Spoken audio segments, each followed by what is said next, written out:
इस मूवी में एक पहाड़ी दानव शहर के बढ़ते पॉपुलेशन और पहाड़ों में ड्रिल करने के कारण परेशान होकर जाग जाता है और इंसानों से बदला लेने के लिए शहर को तबाह करने लगता है। तो गाइज, हम लोग 600 सब्सक्राइबर के बहुत ही ज्यादा नजदीक हैं। मुझे विश्वास है कि आप लोग कर दोगे। तो कहानी के शुरुआत में हमें नॉर्वे की पहाड़ियों को दिखाया गया, जहाँ पर पिता और उसकी बेटी क्लाइंबिंग कर रहे थे। उस लड़की का नाम नोरा टाइडमैन है। उसके पिता उन पहाड़ियों की कहानी सुनाते हैं। इन सब कहानियों को सही मानते थे, पर नोरा को ये सब अंधविश्वास लगता था। नोरा के पिता उसे आंख बंद करके उन पहाड़ों की कहानियों पर, जिसका नाम ट्रोल है, उस पर विश्वास करने को कहते हैं। जब वो अपनी आंखें खोलती है तो वो उन ट्रोल पहाड़ियों पर 4 फेस को देखती है, जिससे वो घबरा जाती है। अब हमें 20 साल बाद का समय दिखाया गया।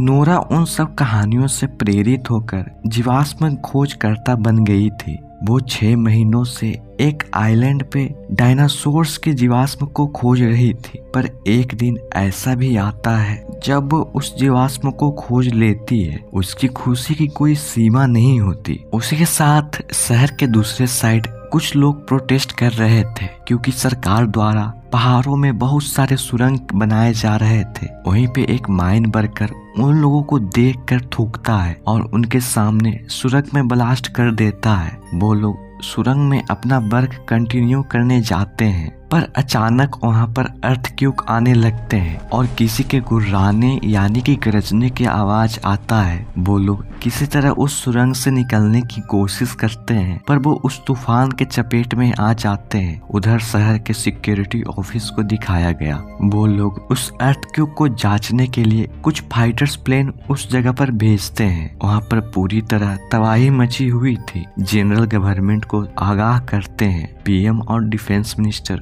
उस जगह के बारे में बातें करते हैं। उसी जगह पर कुछ बहुत बड़े बड़े फुटप्रिंट्स भी दिखते हैं। पीएम अपने पीओ को जियोलॉजिस्ट और आर्कियोलॉजिस्ट को बुलाने को कहती है। इधर नोरा अपने फ्रेंड्स के साथ जीवाश्म मिलने की खुशी में पार्टी कर रही थी। तभी आर्मी वाले हेलीकॉप्टर वहां पर लेकर आते हैं। आर्मी ऑफिसर नोरा से उसका नाम पूछकर वो अपने साथ लेकर जाता है। नोरा पीएम ऑफिस पहुंची, जहाँ पर पीएम का पीओ, जिसका नाम एंड्रियस है, वो उसे मीटिंग रूम में ले गया, जहाँ पर उच्च स्तरीय ऑफिशियल्स उसका स्वागत करते हैं। वो उसे कुछ फुटप्रिंट्स दिखाते हैं, पर उन लोगों को विश्वास नहीं होता कि इतना बड़ा पैर किसका हो सकता है। तभी वहाँ पर लेडीज ऑफिसर आकर उस घटना की एक वीडियो को प्ले करती है, जिसमें पहले गुर्राने का आवाज आता है और फिर एक जोरदार धमाका हुआ। उन लड़कियों की भी उसमें मौत हो गई। नोरा उस वीडियो को रिप्ले करने को कहती है, फिर एक जगह उस वीडियो को स्टॉप कराती है। उस वीडियो में एक विजार फिगर दिखता है। उन लोग को समझ नहीं आ रहा था ये चीज है क्या। फिर सीन शिफ्ट होता है एक फैमिली पर। उस घर की लेडीज को घुर्राने की आवाज आती है और फिर अचानक से पूरा घर हिलने लगता है। वो अपनी जान बचाने के लिए घर की बेसमेंट में छिप जाते हैं और जब सब कुछ शांत होता है तो वो बाहर आते हैं। उनका घर पूरा उजड़ चुका था। घर के बगल में ही बड़े से पैर के निशान थे। इधर ऑफिशियल्स नोरा पर भड़क रहे थे, क्योंकि उन्हें नहीं लगता था कि ये कोई दानव है और वो फुटप्रिंट उसी के हैं। वो उन्हें समझाती है और पीएम से उस जगह की तफ्तीश करने की इजाजत ले लेती है। नोरा और एंड्रियस हेलीकॉप्टर से उस जगह की तरफ निकल जाते हैं। रास्ते में एंड्रियस नोरा की फैमिली के बारे में पूछता है, जिस पर नोरा बताती है कि उसकी मॉम बचपन में ही उस दुनिया को छोड़कर चली गई और डैड उसके साथ ही रहते हैं। वो उस कपल के घर के पास लैंड करते हैं, जहाँ पर कैप्टन उनका स्वागत करता है। कैप्टन बताता है कि उस दानव के फुटप्रिंट्स 3 किलोमीटर तक मिले और फिर वो गायब हो गए और इसके अलावा उनको और कोई सुराग नहीं मिला। नोरा उस कपल से कुछ जानकारी लेती है, जिसमें वो लेडी जी बताती है कि मुझे भी घुर्राने की आवाज आई थी। इन दोनों हादसों में 2 चीज कॉमन थी, एक फुटप्रिंट और दूसरा उस अजीब आवाज। नोरा उस जगह की बारीकी से तफ्तीश करती है। फुटप्रिंट के पास नोरा को अजीब स्मेल आती है। इसके बाद वो आगे जाकर बाकी के निशान देखती है, पर वो विशाल चीज कहीं पर नहीं दिखता। नोरा उन दोनों को किसी से मिलने को कहती है। दरअसल वो अपने पिता से मिलने गई असल में वो अपने डैड के साथ नहीं रहती थी। वो घर के पास पहुंची ही थी कि तभी नोरा के फादर घर से निकलकर एंड्रियस पर गन तान देते हैं, पर नोरा उन्हें समझाती है और एंड्रियस अपना इंट्रोडक्शन देता है तो वो समझ जाते हैं। पर तभी वहाँ पर कैप्टन आ जाता है। उसके पिता उसके ऊपर भी गन पॉइंट कर देते हैं। इन सब के बाद नोरा और उसके साथी घर के अंदर गए। नोरा उन्हें वही वीडियो दिखाती है जिस पर वो सोचते हैं और फिर उन्हीं पहाड़ियों के बारे में बताने लगते हैं। नोरा उन्हें बताती है कि हमें कहानियां नहीं सुननी, जिस पर वो बताते हैं कि इन सब का कारण है नॉर्वे का क्रिश्चियनाइजेशन और बढ़ती उपकरणें। पर वो लोगों को उन पर विश्वास नहीं होता तो वो उन सब पर भड़क जाते हैं और उनके साथ चलने को कहते हैं। वो उनके साथ हेलीकॉप्टर से उसी जगह के तरफ जाते हैं। वो एक जगह पर उतरकर वहाँ की जांच करते हैं। नोरा के फादर को कुछ समझ नहीं आ रहा था। वो नोरा को पुराने कहानियों की याद दिलाते हैं, पर नोरा कहती है कि ये कोई कहानी नहीं है। नोरा को फिर से वही स्मेल आ रहा था। तभी उन दोनों के पीछे से वो दानव अपनी आंखें खोलता है और बंद करता है। उस जगह पर बहुत ही अंधेरा हो गया था। वो दोनों उसे देखकर वहाँ से भागते हैं। कैप्टन जल्दी से उन्हें हेलीकॉप्टर में बैठाकर वहाँ से उड़ता है। दानव, जिसका नाम नोरा के फादर ने ट्रोल रखा था, वो जोरदार आवाजें निकालता है। एंड्रियस उसकी लाइव वीडियो सिक्योरिटी ऑफिस भेजता है। नोरा के फादर उसे देखकर खुश होते हैं। इसके बाद वो चारों पीएम और डिफेंस मिनिस्टर को उसकी जानकारी देते हैं और उसका नाम ट्रोल उन्हें बताते हैं। नोरा के फादर और ऑफिशियल से हेट कमेंट शुरू हो जाती है। सिक्योरिटी ऑफिसर उन्हें बाहर लेकर जाते हैं। नोरा उनसे कुछ वक्त मांगती है, पर पीएम मिलिट्री के हाथों में सारी सिचुएशन सौंप देते हैं। नोरा के फादर उसे समझाते हैं कि वो यहाँ अपनी मर्जी से नहीं आया, इन सारे लोगों ने उसे जगाया है उस सुरंग को खोदकर, और कहानी तो अब शुरू हुई है। वो इनके छोटे मोटे हथियारों से मरने वाला नहीं है। इसके बाद नोरा कैप्टन को साथ चलने को कहती है, पर वो मना करता है कि ये मिलिट्री ऑपरेशन है, इसमें तुम्हारी जान भी जा सकती है। नोरा के कुछ समझाने के बाद वो जनरल से उसे छुपा के साथ ले जाता है। सारे आर्मी ऑफिसर अपने अपने स्थान पे छुपकर ट्रोल दानव का इंतजार करते हैं। वहीं पे नोरा के फादर उसे बताते हैं कि वो अकेला नहीं घूमता, उसकी फैमिली भी होंगे आसपास। वो दोनों अपनी माँ को याद कर इमोशनल हो जाते हैं। तभी ट्रोल के घुर्राने का आवाज आता है। वो इनके तरफ बढ़ रहा था। कैप्टन जनरल से हमले का ऑर्डर लेकर उस पर गोले दागने लगता है, पर उसका उस पर कोई असर नहीं होता।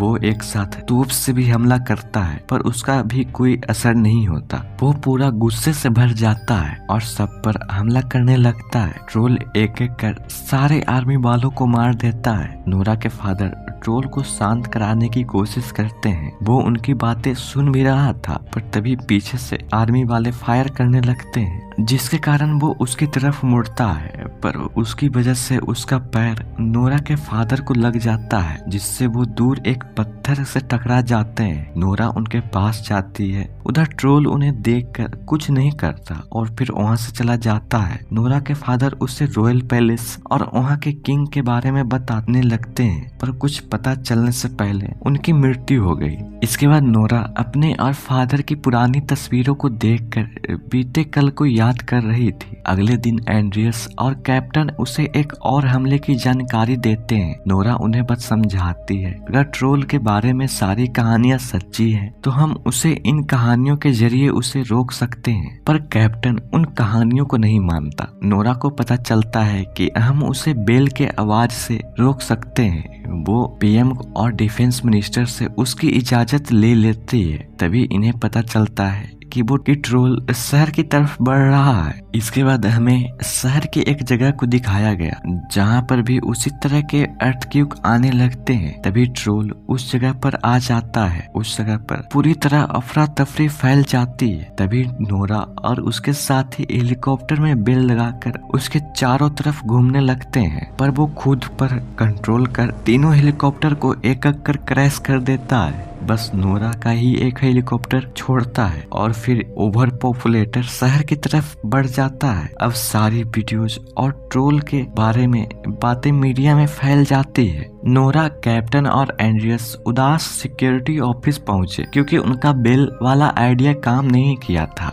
सारे ऑफिशियल्स उनके तरफ अजीब नजरों से देखते हैं। इसके बाद नोरा पीएम से ट्रोल को रोकने की नई तरकीब बताती है, पर वो उसे उसके काम से बाहर निकाल देती है। इसके बाद पीएम अपनी पब्लिक से ओस्लो शहर को खाली करने की ऑर्डर देती है। इसके बाद आर्मी द्वारा सारे शहर को खाली करवा दी जाती है। इधर नोरा और एंड्रियस उनके फादर के किताब की कहानियों को समझने की कोशिश कर रहे थे। नोरा को जिंदगी नाम लिखा दिखता है। एंड्रियस बताता है कि वो रॉयल पैलेस का चीफ ऑफिसर है। नोरा को अपने फादर के बोले बातें याद आती है, तो वो एंड्रियस को तुरंत गाड़ी रॉयल पैलेस की तरफ ले जाने को कहती है। वो लोग रॉयल पैलेस पहुंचते हैं। रॉयल पैलेस का चीफ ऑफिसर सिंडिंग नोरा को पहचान जाते हैं। वो उसे रॉयल पैलेस के अंदर ले गए। सिंडिंग नोरा के फादर को जानते थे। वो उन्हें पैलेस के बेसमेंट में ले जाते हैं, जहाँ पर एक सुरंग बना था। वो उसे सुरंग के जरिए ट्रोल के घर के अंदर ले जाते हैं। यहाँ पर ट्रोल की फैमिली की कंकाल पड़े थे। उन दोनों को समझ नहीं आ रहा था कि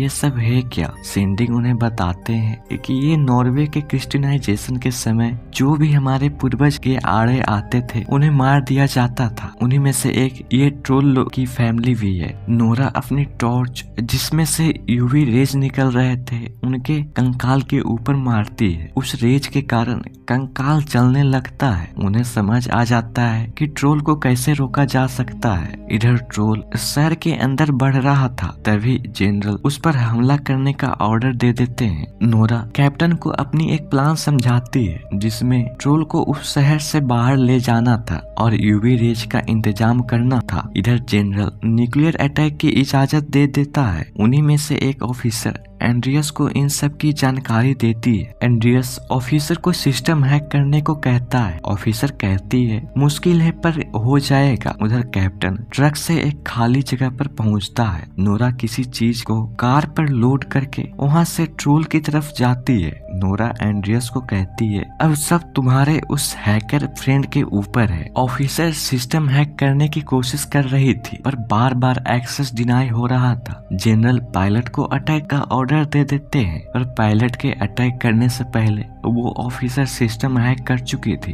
इधर नोरा चैन की सांस लेती है। इसके बाद नोरा और एंड्रियस ट्रोल के बच्चे की कंकाल उसको दिखाती हैं, जिससे वो उसकी तरफ मुड़ जाता है और नोरा की तरफ भागता है। नोरा फुल स्पीड में कार को शहर के बाहर ले जाने की कोशिश कर रही थी। उधर कैप्टन का साथ देने उसके आर्मी के दोस्त आ जाते हैं। इधर नोरा से कंकाल रोड पर गिर जाता है। ट्रोल स्कल को उठाकर उसे देखकर थोड़ा इमोशनल होता है, पर गलती से वो स्कल नीचे गिर जाता है और वापस से वो नोरा के पीछे पड़ जाता है। इधर वो ऑफिसर पकड़ी जाती है। नोरा ट्रोल को उस जगह पर लेकर आ जाती है। ट्रोल उसके गाड़ी को चकनाचूर कर देता है और नोरा को मारने जाता है, पर तभी सारी आर्मी वाले उसके तरफ यूवी रेज जला देते हैं, जिससे वो तड़पने लगता है। इधर वो एयर पायलट उन पर हमला करने ही वाला होता है कि नोरा और उनके साथी को वहां पर देखकर जनरल मिशन अबॉर्ट कर देते हैं। मिनिस्टर उसे हमला करने को कहता है, लेकिन वो ऑफिसर उसे मुक्का मारकर बेहोश कर देती है। इधर ट्रोल मर रहा था तो नोरा को थोड़ा बुरा लगता है। वो ये सब रोकने को कहती है और ट्रोल को वापस पहाड़ियों के बीच जाने को कहती है, पर तभी दिन का उजाला हो जाता है, जिसके कारण ट्रोल की वहीं पे मृत्यु हो जाती है। नोरा को उसे मरता देखकर बहुत दुख होता है। इसके बाद पीएम